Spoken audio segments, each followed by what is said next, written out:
Hi everyone, welcome back to the Model 3 Man channel, and the reviews are in and it's official. Tesla update version 11 sucks. At least you'd be forgiven for thinking that if you went and looked at all the comments in the comments section of my previous video. You'll remember that I brought out a video about a week ago called The Ultimate Guide to Tesla Software Update version 11. I simply went through the new features and where everything has gone to hide, and a lot of interesting comments. I think we had between 300 and 400 people commenting, which is fantastic. What I did was to read through each and every one of the comments, and I put together a list that we're going to look at in a moment of positive suggestions to improve what many people regard as a disaster of an interface update, UI.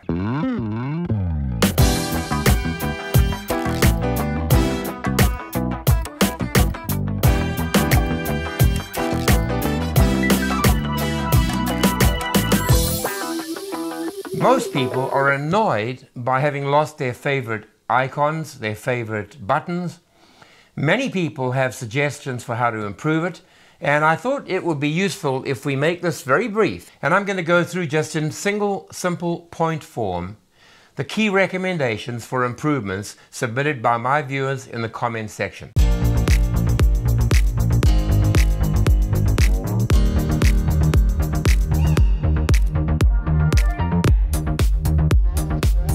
We have to agree that voice commands can alleviate some of the difficulties and the challenges we have. For example, you can tap on the right-hand wheel on your steering wheel, which is the voice command button, and you can say, "Open glove box." And, hey presto, it opens.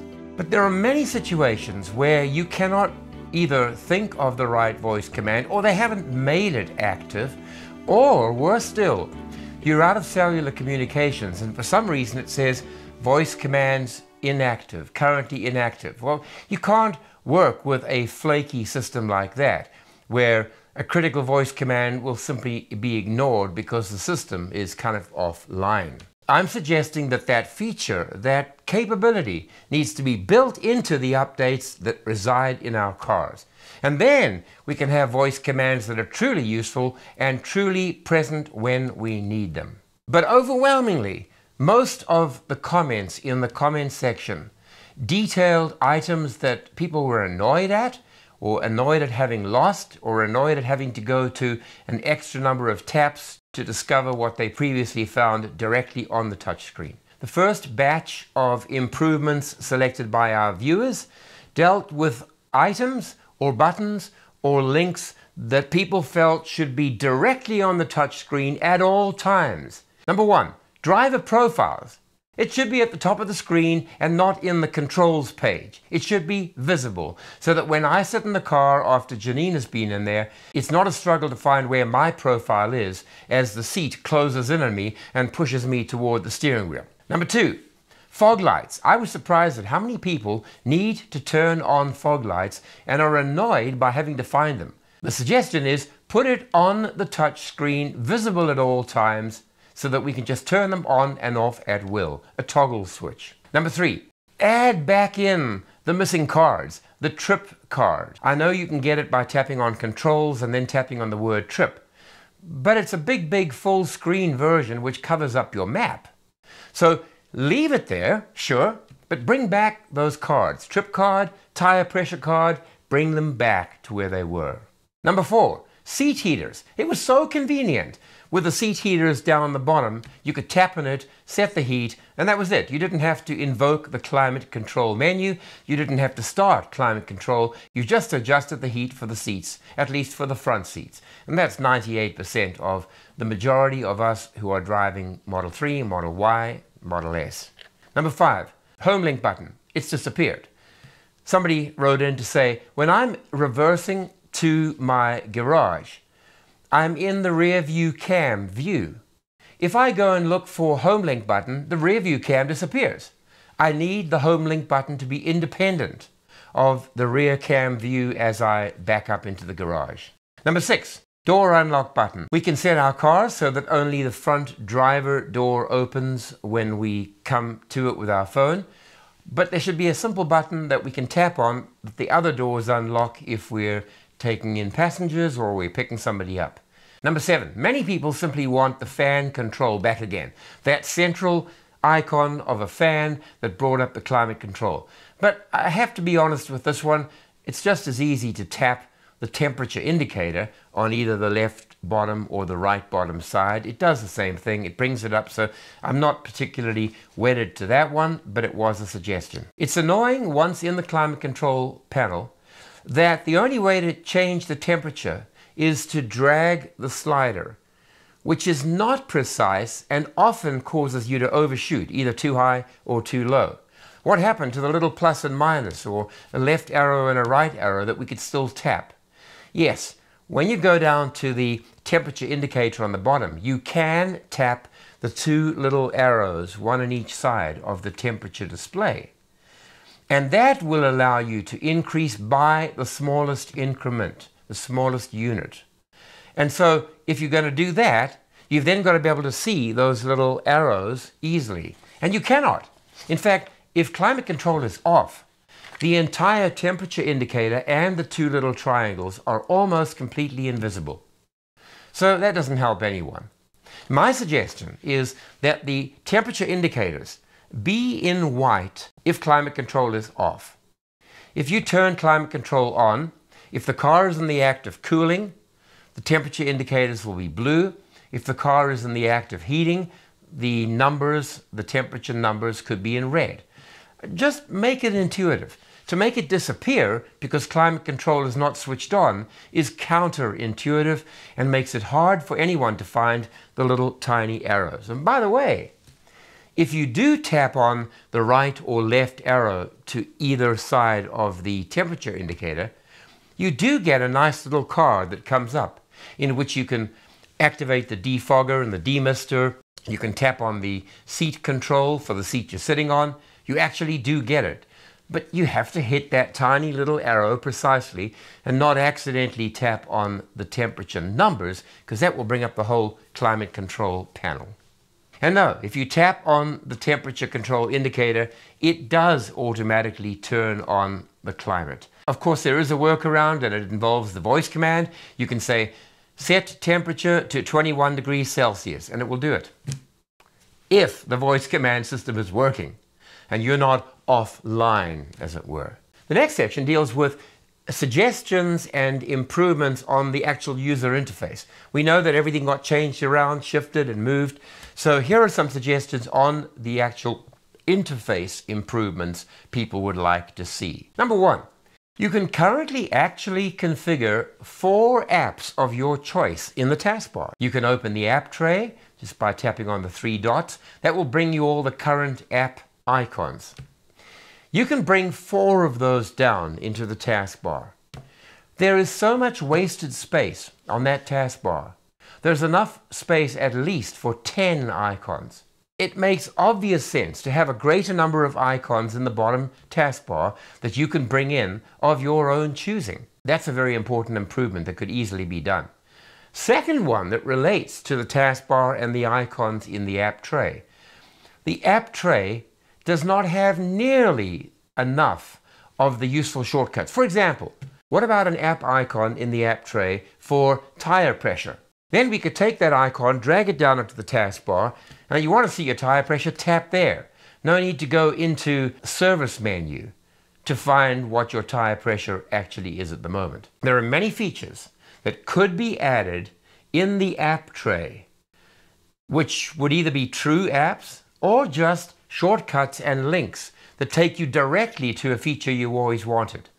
Then if we have the ability to bring 10 of them onto the taskbar, I can bring in up to 10 that are most important for the way I drive the car and the things that I regularly want to look up and need to look up. Yet another suggestion? The REGEN line is way too thin and too skinny. Take it off its diet. Make it fatter again so we can clearly see when we're using power or when we're regenerating power. That thin, weedy line at the top of the screen there is almost invisible, honestly. Now in the same vein, things that are too small, the speed indicator. Many people have said, that speed indicator font is way too small. Make it bigger, make it bolder, make it stand out. Maybe make it a different color. Make it visible at a glance.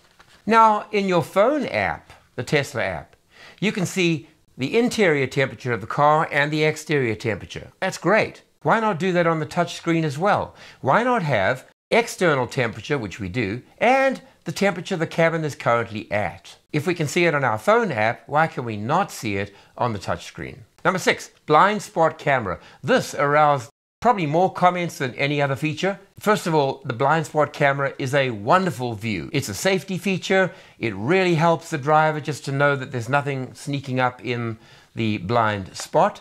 But down at the bottom of the left-hand panel, for us North Americans, when you're holding your steering wheel like this, you're kind of obscuring your view of that part of the screen. Could that camera view be moved to a different place, a better place, a place where it's not going to be obscured by the wheel or your hands? How about putting it in the right-hand side, either as a small window or fully occupying the screen? I know that blocks the view of the map, but it's only for a few seconds while your indicator is on. Having it on the right-hand side, making it large, would enable the driver just to glance there and easily check that there's no one in the blind spot. And maybe we could configure it in the settings so that you can move it to where you would like for your own driving style. There was another request that had to do with the map view, and that was simple. Put back the plus and the minus, in other words, the zoom level, the zoom increase adjusters, so that we could increase the map or decrease the map depending on how much detail we wanted to see, and that it would stay at that level and not revert back to the car's default. Now, that control summary page, when you tap the little car in the left-hand bottom area, we get a very nice summary page. But am I the only one that thinks those control buttons are bland, unremarkable, and very hard to differentiate? Why can we not have proper icons? Get an icon designer onto that job. Make use of color. Make use of strong graphical representation. Make those buttons differentiate themselves from each other. Even if we're looking, for example, at the windshield options, have the windshield option in one color, pale yellow, pale green, whatever, so that your eye sees the unification that the color brings. Or you remember the dash cam icon there as blue and you just look for the color. I like the idea. That is a great summary page for a lot of controls. But let's truly make those icons visible, differentiate from each other, and the ability for us to recognize something way more easily than the current bland representation allows us. Finally, a few changes that don't fit into any of the two categories we've dealt with. And by the way, the only reason I haven't been naming everyone is because if I named somebody who offered a suggestion, there'd be another 10 or 11 that made the same comment that I didn't name. So I'm thankful to everyone that added a comment, and I encourage you to add your comments down at the bottom of this video so I can see if you have any other ideas, because I will be submitting this whole list and the video link to a contact that I have in Tesla, and we'll see if it reaches people who can make things happen. So the first is, they've given us the option to mass delete all of the dashcam clips. Why on earth have they placed that setting under safety? No one is going to go and look under safety to find dashcam deletions. Here's where it should be. When we bring up the dashcam video viewer, the viewer that lets us watch our SENTRY clips and our dashcam clips, there is the option down at the bottom when you're watching a clip to hit the trash can icon. And that will allow you to delete only that clip. So why not change that? Tap the delete icon and it says, do you wish to delete this clip only, or do you wish to delete all dashcam clips or all SENTRY mode clips? Because they've given us the ability to mass delete dashcam clips. They've not put in the ability to delete SENTRY mode clips. So we need to just flesh that out a little and leave those options in the actual video clip viewer window and not hide them under safety under car controls. Number 2, we really have to dramatically increase the array of voice commands to match simple features. For example, show me my tire pressure. That will do nothing. Show tire pressure. No, that will do nothing either. Open service controls. That will do it. What the heck has that got to do with tire pressure? Well, I know that tire pressure is a serviceable item, but that's not what people think, and that's not the immediate voice command you and I would think of. We'd say, what's my tire pressure? And unfortunately, those commands do not exist. So the whole voice command system, I'm going to be doing an episode soon on what is working and what's not, really needs to be beefed up. Voice detection and recognition needs to be in your car, not up in the cloud. And we need to have simple, clear, intuitive commands that really do speak to the feature we're looking to bring up on the screen. Here's another suggestion. With the terrible bad weather we've been having with ice and snow on the roads and slush, even the following distance of 7 is still too close for many people's comfort level. Why not increase that to 10? So we have from 1 to 10. If you put 10, you're going to be very far back. That's what many people would like to do in the atrocious conditions in winter that we often have to travel under. Number 4, here's an audio-related suggestion. When we're traveling fast and road noise levels are high, we turn our audio volume up. When we slow down or come to a stop or we're traveling at 50 or 60k, our audio is way too loud.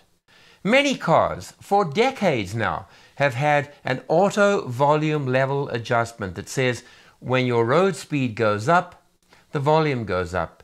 And when you slow right down, the volume drops. You can look here under audio controls, audio settings. Doesn't exist. No reason it shouldn't. Here's another one. When you're listening to FM radio and you press the left-hand button on the wheel, when you push left or right on that button, it moves to the next FM station that's in your list.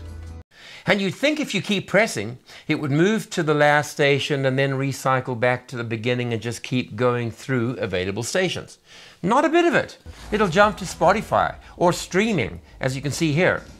That makes no sense at all. If you're in the audio source FM radio, you should stay in that when you play with the left-hand button. One other audio improvement that could easily be made, if you're on a particular FM station that actually provides artist, album, and station name, they often provide album cover or any other artist experience. RDS and ARTIST EXPERIENCE are part of HD FM broadcasts, but they don't show in the Tesla FM interface.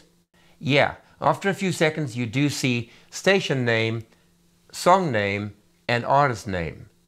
And sometimes it has to scroll because there's not enough space for it. But you do not see the rest of the information the station often provides. And I really think that would be easy to program as well. So, let me address this now to the folks at Tesla.